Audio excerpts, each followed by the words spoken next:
Hello दोस्तों, कैसे हैं आप लोग। एक बार वापस से आपका स्वागत है मेरे चैनल में। आज हम बात करेंगे इंडियन इकोनॉमिक्स का एक टॉपिक है ई वाणिज्य। टॉपिक का नाम है हमारे ई वाणिज्य, अंग्रेजी में कहेंगे ई कॉमर्स, हिंदी में भी ई कॉमर्स कह सकते हैं। तो इसके बारे में आज जानकारी लेंगे। ई वाणिज्य ई कॉमर्स की क्या परिभाषा है। बात करें, इंटरनेट के माध्यम से वस्तु और सेवाओं की खरीद करना और बिक्री करना क्या कहलाता है, ई कॉमर्स कहलाता है। तो आप सिंपल सी परिभाषा है, इंटरनेट के माध्यम से क्या करना, में वस्तु और सेवाओं की खरीद या बिक्री क्या कहलाता है, ई कॉमर्स कहलाता है। ई कॉमर्स का में क्या क्या चीज़ों की जरूरत पड़ती है, या तो कंप्यूटर होना चाहिए, टैबलेट होना चाहिए, स्मार्टफोन या कोई भी ऐसा स्मार्ट उपकरण। इन सब पे हम क्या कर सकते हैं, ई कॉमर्स की गतिविधियां कर सकते हैं। मतलब कंप्यूटर, टैबलेट, स्मार्टफोन, किसी से भी चीज़ों को खरीद सकते हैं, बेच सकते हैं इंटरनेट के माध्यम से। वर्तमान में ई कॉमर्स के जरिए लगभग कुछ भी खरीदा जा सकता है दुनिया में। ऐसी अब मुश्किल कोई चीज़ बच रही है जिसके माध्यम से आप इंटरनेट के माध्यम से नहीं खरीद सकते। परिभाषा की बात करें, इलेक्ट्रॉनिक कॉमर्स या ई कॉमर्स को शॉर्ट फॉर्म में ई कॉमर्स कहा जाता है। ई कॉमर्स ऑनलाइन व्यापार करने का एक तरीका होता है। ई कॉमर्स क्या होता है, ऑनलाइन व्यापार करने का एक तरीका। ई कॉमर्स के अंतर्गत इलेक्ट्रॉनिक सिस्टम के द्वारा इंटरनेट के माध्यम से, इलेक्ट्रॉनिक सिस्टम के द्वारा क्या, इंटरनेट के माध्यम से वस्तुओं और सेवाओं की खरीद और बिक्री की जाती है। तो आप दोनों में से कोई सी परिभाषा काम में ले सकते हैं और इसे बता सकते हैं। अब बात करते हैं ई कॉमर्स के कुछ मॉडल्स होते हैं। क्या होते हैं ई कॉमर्स के कुछ मॉडल्स हैं।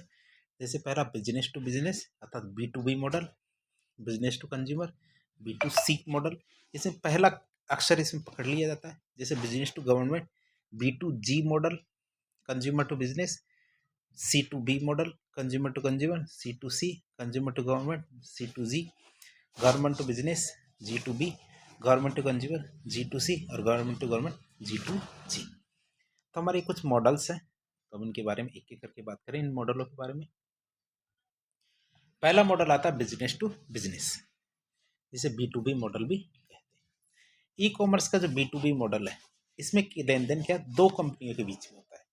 तो खरीदने वाली और बेचने वाली क्या होती है, दो कंपनियां होती हैं। जैसे यदि कोई कंपनी खुद कोई उत्पाद नहीं बनाती, यदि कोई कंपनी खुद कोई उत्पाद नहीं बनाती और किसी अन्य कंपनी से उत्पाद खरीदते हैं, तो वह बिजनेस टू बिजनेस मॉडल के अंतर्गत आता है। अर्थात जैसे मान लो कोई कार मैन्युफैक्चरिंग कंपनी है, क्या, कार बनाने वाली कंपनी है।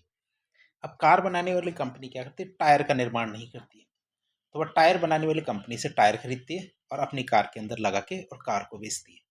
तो वैसे ही हमारा B2B मॉडल या बिजनेस टू बिजनेस मॉडल इसे गिनेंगे।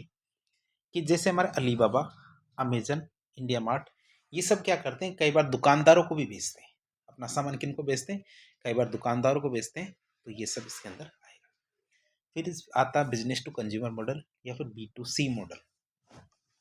ई कॉमर्स के बिजनेस टू कंज्यूमर मॉडल में लेन देन एक कंपनी और उपभोक्ता के बीच होता है। लेन देन किस किस के बीच में होता है, एक कंपनी और एक उपभोक्ता के बीच में होता है।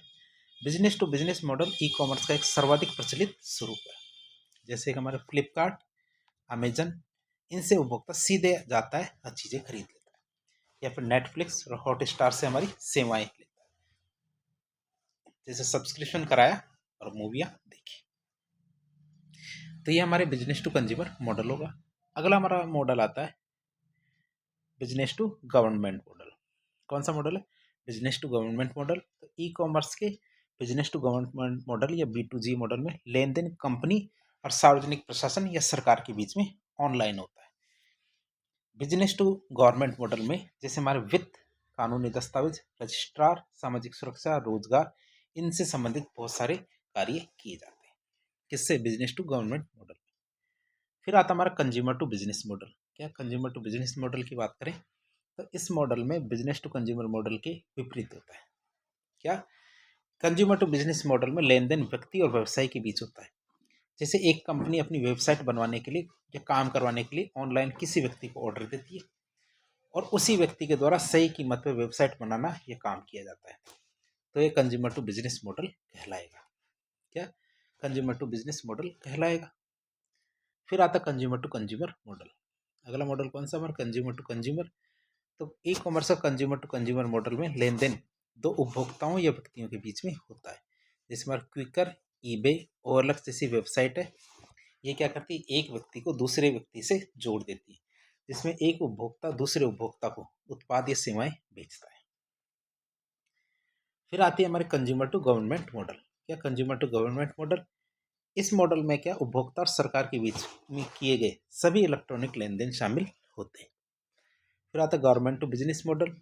तो हमारे G2B मॉडल में लेन देन सार्वजनिक प्रशासन या सरकार और कंपनी के बीच में ऑनलाइन होता है। इसमें सरकार या प्रशासन क्या करता है, कंपनी से सीधा ऑनलाइन माध्यम से व्यापार करता है। अगला मॉडल आता है हमारा गवर्नमेंट टू कंज्यूमर मॉडल।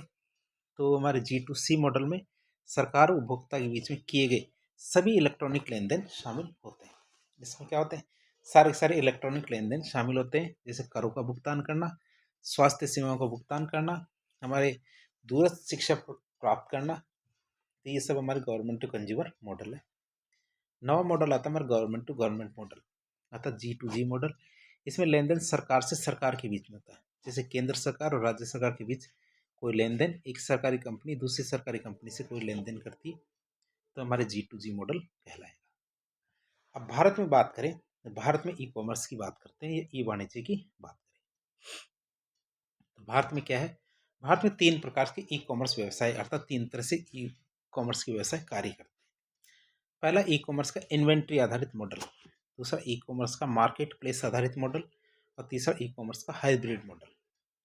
पहला आता ई कॉमर्स का इन्वेंट्री आधारित मॉडल की बात करें तो ये जो हमारे ई कॉमर्स का इन्वेंट्री आधारित मॉडल है, ये एक तरह का बेस मॉडल है। क्या है, एक तरह का बेस मॉडल है। तो इस मॉडल में क्या है, ई कॉमर्स गतिविधियां होती है जहां वस्तुओं और सेवाओं की इन्वेंट्री का स्वामित्व ई कॉमर्स इकाई के पास होता है। ठीक है, वही कंपनियां पहले उन चीज़ों को खरीद लेती है, फिर खरीद के अपने पास रखती है, फिर उनको ऑनलाइन बेचती है। तो वस्तुओं और सेवाओं को सीधे उपभोक्ताओं को फिर बेचा जाता है। जैसे शॉपर स्टॉप आपने कई बार देखा होगा, मॉल के अंदर शॉपर स्टॉप शॉप होती है, वो पहले सामान को अपने पास खरीद लेती है, फिर ऑनलाइन उनको बेचती है। टाटा क्लिक है, अलीबाबा है, जो चाइना की कंपनी है, इससे पहले क्या करती है, चीज़ों को खरीद लेती है, अपने पास रख लेती है, फिर उनको बेचती है। इसे कहते हैं इन्वेंट्री आधारित मॉडल। फिर आता है ई कॉमर्स का मार्केट प्लेस आधारित मॉडल। तो ई कॉमर्स का मार्केट प्लेस आधारित मॉडल है, इसका मतलब खरीदार और विक्रेता के बीच में एक सुविधा के रूप में काम करते हैं। ये क्या करते हैं, एक सुविधा के रूप में काम करने के लिए एक डिजिटल और इलेक्ट्रॉनिक नेटवर्क पर एक ई कॉमर्स इकाई के द्वारा सूचना प्रौद्योगिकी मंच प्रदान करते हैं। जैसे हमारे स्नैपडील होता है, अमेजन होता है, फ्लिपकार्ट होता है, क्विकर, ये सारे, क्विकर तो नहीं होता, लेकिन हमारे जैसे बहुत सारी कंपनियां हैं, तो ये क्या करती है, ऑनलाइन रूप से दुकानदारों को और ग्राहकों को आपस में जोड़ने के लिए एक इलेक्ट्रॉनिक माध्यम का कार्य करती है। अर्थात इनके पास खुद के पास कोई सामान नहीं होता है, ये केवल दुकानदारों से जुड़ी रहती है, सीधे, और ग्राहकों से जुड़ी रहती है, बीच में कमीशन लेती है। तीसरा आता है ई कॉमर्स का हाइब्रिड मॉडल। इसमें इन्वेंट्री आधारित मॉडल और मार्केट प्लेस आधारित मॉडल दोनों से मिलकर बना होता है। जैसे हमारा अमेजन और फ्लिपकार्ट, इसमें दोनों चीज़ें होती हैं। अब बात करें ई कॉमर्स से फायदे क्या है। ई कॉमर्स के फायदों की बात करें तो उपभोक्ता को होने वाला फायदा, व्यापारियों को और सरकार को क्या क्या फायदा है। पहला हमारा होता है उपभोक्ताओं को क्या फायदा है। उपभोक्ता को होने वाले लाभ की बात करें तो कम कीमत पर वस्तुओं और सेवाओं की उपलब्धता होती है। किसी भी देश में वस्तु और सेवाएं आसानी से मंगाई जा सकती है, कि जैसे हम जयपुर में बैठकर क्या इंग्लैंड से वस्तुएं मंगा सकते हैं। किसी भी समय किसी भी स्थान से वस्तु और सेवाओं की खरीद की जा सकती है। वस्तु और सेवाओं की तुलना आधारित खरीदारी संभव होती है। उपभोक्ताओं को बिल प्राप्त होता है, जिससे उपभोक्ता संरक्षण को बढ़ावा मिलता है। रिव्यू, रेटिंग और फीडबैक, इन सब चीज़ों की सुविधा मिलती है। तो ये हमारे उपभोक्ताओं के नज़रिए से लाभ है। फिर बात करें व्यापारियों के नज़रिए से कौन कौन से लाभ है, तो व्यापार की पहुंच बढ़ती है, व्यापार की लागत कम आती है, डिजिटल भुगतान को बढ़ावा मिलता है, साथ ही साथ इंफ्रास्ट्रक्चर के निर्माण में लागत कम आती है। फिर ई कॉमर्स से सरकार को क्या क्या फायदे हैं। पहला, वित्तीय समावेशन बढ़ता है, निवेश आकर्षित होता है, विशेषकर विदेशी निवेश, रोजगार के अवसर सृजित होते हैं, आर्थिक गतिविधियां बढ़ती है, जिससे जीडीपी में भी वृद्धि होगी। सरकार के कर राजस्व में वृद्धि होती है, क्यों, क्योंकि कर चोरी की संभावना इसमें नहीं हो पाती, क्यों, क्योंकि सबसे ज़्यादा पारदर्शी बात है। फिर बात करें ई कॉमर्स की, तो ई कॉमर्स में सबसे बड़ी दिक्कतें क्या आती है। पहली बात, डिजिटल इंफ्रास्ट्रक्चर हमारे देश का कमज़ोर है, लोगों में डिजिटल साक्षरता का अभाव है, वित्तीय समावेशन अभी तक पूरा नहीं हो पाया, छोटे व्यापारी इससे प्रतिस्पर्धा नहीं कर पाते। ऑनलाइन धोखाधड़ी, जैसे खराब उत्पाद आ जाता है, पैसों की ठगी हो जाती है। प्रभावित सरकारी नीतियों और कानूनों का अभाव, इसमें क्या है, प्रभावित सरकारी नीतियों और कानूनों का अभाव। तो इस तरह आज हमने ई कॉमर्स के बारे में सारी बातें जानने की कोशिश की, कौन कौन से मॉडल है उनके बारे में जानने की कोशिश की। तो इस प्रकार के इन्फॉर्मेटिव वीडियो देखने के लिए हमारे चैनल से जुड़े। वीडियो यदि पसंद आता है तो वीडियो को लाइक करें, चैनल को सब्सक्राइब करें, अपने दोस्तों के साथ शेयर करें। यदि आपके कोई सुझाव हो तो कमेंट के माध्यम से